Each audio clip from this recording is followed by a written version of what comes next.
Hi there, welcome to Kneppy Invest, and welcome to my pursuit of high quality companies that are not listed on the ASX, focusing mostly on the Tokyo Stock Exchange, London Stock Exchange, and the NASDAQ. And I might have a bit of a doozy for you today. A company called Adventest, listed on the Tokyo Stock Exchange. Had a really quick look at some of the metrics of this company and then the chart. And I wouldn't say I was blown away, but this has all the makings of a really high quality company. Now, what does Adventest does? Well, that is something I'm going to discuss in this particular video. So we'll have a brief discussion or talk, one-sided talk on what this company does. Then we'll have a look at the financial metrics, what impressed me in this company's finances, and then we'll have a look at the chart. Okay, so what does this company do? Now, this is the first time I've looked at this company. In fact, I've never heard of this company before.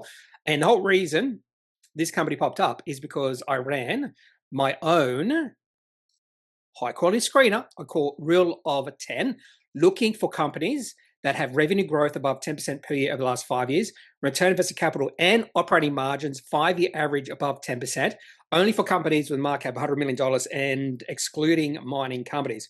And on the Tokyo Stock Exchange, 124 companies satisfied this filter. And I would say right now, without doing any sort of deep dive into it, I'm going to assume that this is the greatest amount of hits you're going to see on any exchange in the world. You don't see this many companies satisfy this filter on the NASDAQ, New York Stock Exchange, ASX, nothing. I think this is the exchange with the highest amount of high quality companies by my definition, 124. And a lot of these companies they've never heard of before, like Keyence, Chugai Pharmaceutical, Tokyo Electron. So I've already done a video on Keyence and Tokyo. Shinetsu Chemical, and then we have Adventest Corporation. And you can see in the industry, semiconductors and semiconductor equipment, markup of this company in US dollars is about $56 billion. So what does this company do? Well, I think the best way to describe this company is they're a semiconductor testing provider. So automated test equipment, component test system, metrology, SEM, Adventest Cloud Solutions, Adventest Psychonic. So probably the best way to explain this company is they test semiconductors, I suppose. Interesting enough, this is a Japanese company, but that was not a Japanese person. But anyway, you can have a look at their website, having a big about section, products and solutions, customer service. They also have investor site as well. Sometimes I like to go to the investor site just to see what sort of information they have.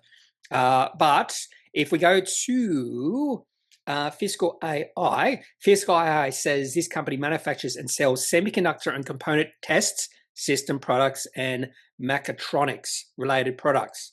Operates through 3 segments: semiconductor and component test systems, mechatronics test systems, I have no idea what mechatronics is, and support and others. So mostly testing semiconductors, probably the best way to say it. And you would assume that there is a lot of growth or potential growth in this area over the next 5, 10, 20, 50 years or so. Founded in 1955, CEO is currently Douglas Lefevre. Anyway, so that's an interesting Japanese name. Okay, so just because this is a Japanese company doesn't mean they need to have a Japanese CEO. We see that all the time on ASX companies. You can see foreign CEOs. Anyway, let's have a look at some of the financial metrics. Why does this company satisfy my high quality screener? Well, revenue growth. We're talking about 26.8% revenue growth over the last 5 years and earnings per share growth at 36.4%. And even if you look at the last 3 and 10 years, this company is growing at a really quick rate, a fantastic rate. So we're talking about 20% and more per year. Not only revenue, but also earnings per share. I don't really care about dividends. Dividend payout ratio is 12.6%. Yes, that's good. So the dividend is just a token one, which I like to see. Gross margins are 59.7%. Operating margins 35.5%. Now, that's just a 1 year number. I'd like to look at the last 5 years at least, preferably the last 10 years, just to see the trend in margins. Return equity 30.7%, return invested capital 29.9%, 5-year average. Again, so this is looking like a brilliant company at this point in time. Okay, what else can we look at? Valuation. Now, not a lot of debt. In fact, very little debt. In fact, looks like they have net cash. They have net cash. So they have more cash than debt, which is another. Anyway, so maybe this company is significantly overvalued. Maybe it's like Pro Medicus. But P/E ratio currently at 36.6. So doesn't seem that to stretch for the type of growth this company has experienced. So, straight away. Okay, but that's not the end of the story. I do like to delve a little bit more deeply into some of their financial metrics. I like to have a look at revenue and income growth. And what I'm going to do now is I'll put in revenue growth. Not revenue growth, but just revenue, income. We'll also put in gross profit margins and operating margins. And then we'll go to, we'll also have a look at cash flow. Yeah, why not? We'll have a look at cash flow, cash from operations and free cash flow. And then we'll have a look at we'll have a look at return invested capital and return on equity history. And then we'll have a look at some valuations. So we'll have a look at P/E ratio, free cash flow yield, EV to EBIT, and EV to free cash flow. Those are the 4 valuation metrics that are my to-go-to ones. Now, sometimes I will look at price of sales, particularly if a company hasn't been profitable. I also might have a look at price to book, and also might have a look for, maybe not for giggles, but sometimes I will have a look at like price to free cash flow. But I tend to stick with enterprise value because that is, in my opinion, that is the true valuation of the company in terms of price. It's not really the markup cap for me, it's enterprise value because that takes into account cash and debt. Okay, now now you notice because everything I've included looks very messy. So I tend to want to just make most of these invisible.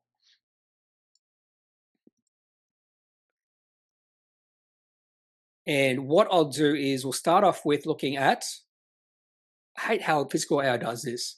Puts all these little, we'll just have a look at revenue and income. And the first thing we want to see here is, and also get rid of the last 12 months. So I'll bring in last 12 months when we have a look at some of the valuation metrics. Okay, so what we really want to see here is growth over time. And we definitely have that for this particular company, Adventest. So revenue has grown significantly over the last 10 years. In fact, it's gone from 162 million to almost 800 million. Now, it doesn't go up in a straight line. On occasion, they have a bad year. In fact, 2024 was a negative year. So I would say there would have been probably a few shareholders who freaked out about that. Sort of like maybe freaking out about CSL right now. So they would have freaked out saying, growth is over, got to sell. And then revenue and profit almost both doubled. Well, actually, profit did double in 2025.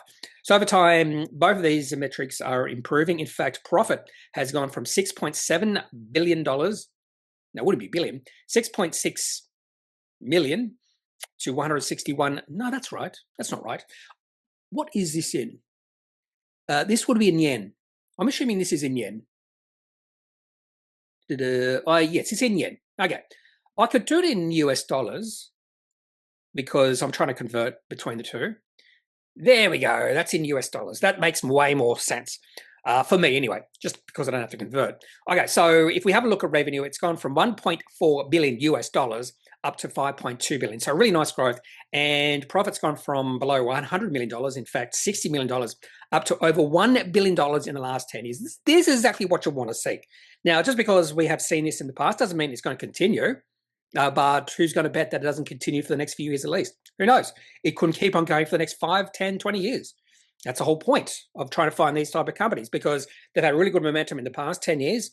And the hope is it can continue for the next 5 to 10 years. Doesn't mean it will, but that's what we're looking for. Next thing I look at is margins. I like to see, because margins can be sort of the first indication that maybe there is a bit of competitive pressure. So let's have a look at both gross profit margin and operating margins. So what we want to see here is we don't want to see gross profit margins dropping, and it really hasn't. In fact, over the last 10 years, it's been fairly flat. A couple of years, it did drop off a little bit. Last year, not last year, the previous year, that down year did go to 50.6%, but then it went right back up to 57%. And really, 57% seems to be the sort of normal range of gross profits margins for this company. Now, what about operating margins? Now, Ideally, what you want to see here is margins increasing through time, like what you see with operating margins. So this company has been experiencing, this is not a shock because if you go back to revenue and profit growth, profit has been growing at a greater rate than revenue. In fact, 37.8% per year versus 15.3%. So you more than likely, we probably were going to see operating margins increasing, and they have. In fact, operating margins have gone from 7.8% to 32%.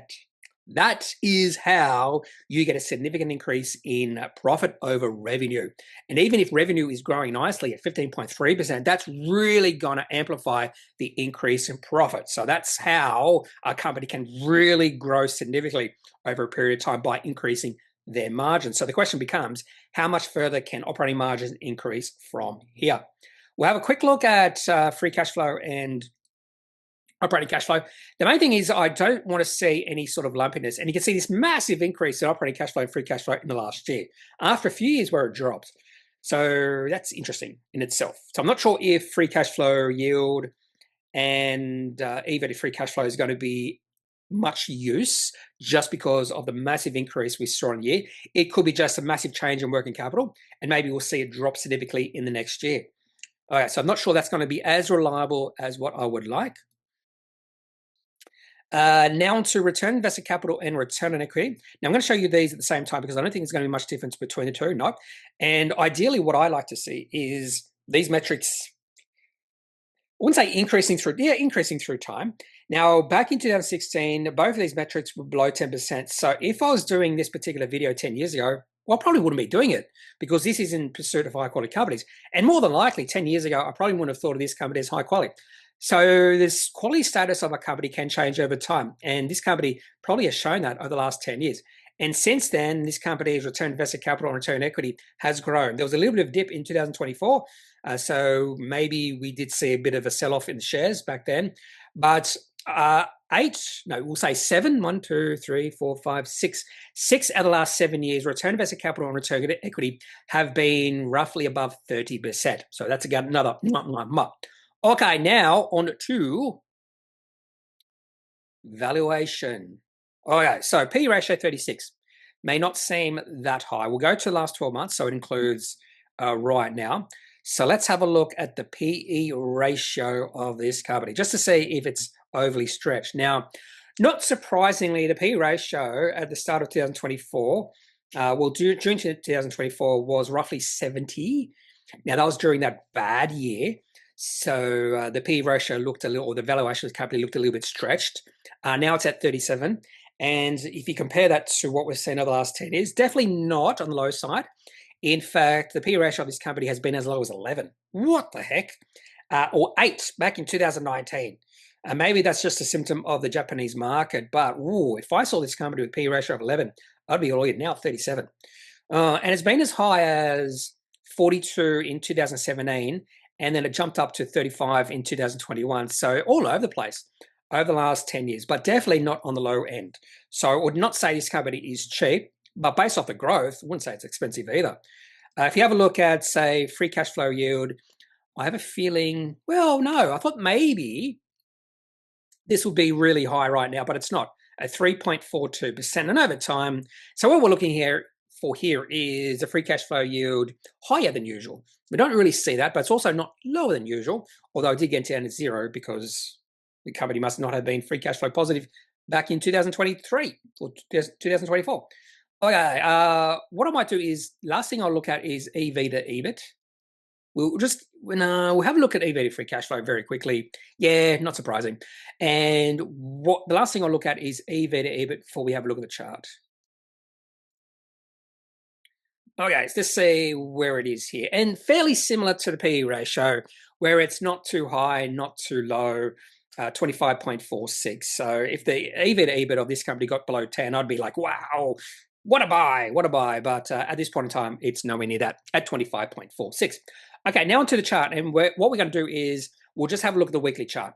And this weekly chart of Adventest over the last, we'll go back 10 years, over the last 10 years is the chart of a high quality company, but the share price has increased significantly. In fact, if you go back 10 years ago, you can barely see the chart. You can barely see it because the share price of this company has gone from $337 to $10,730.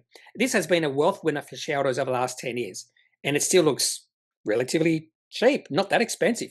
Now, if we go back 10 years ago, so remember, I said if we did this exercise back in 2016, I'm not sure I would classify this company as high quality. And I think the chart points that out. In fact, the chart of this company looked horrendous at that point in time. So just because a company goes through a period of time when it's struggling, not doing well, doesn't necessarily mean it's the end of the company.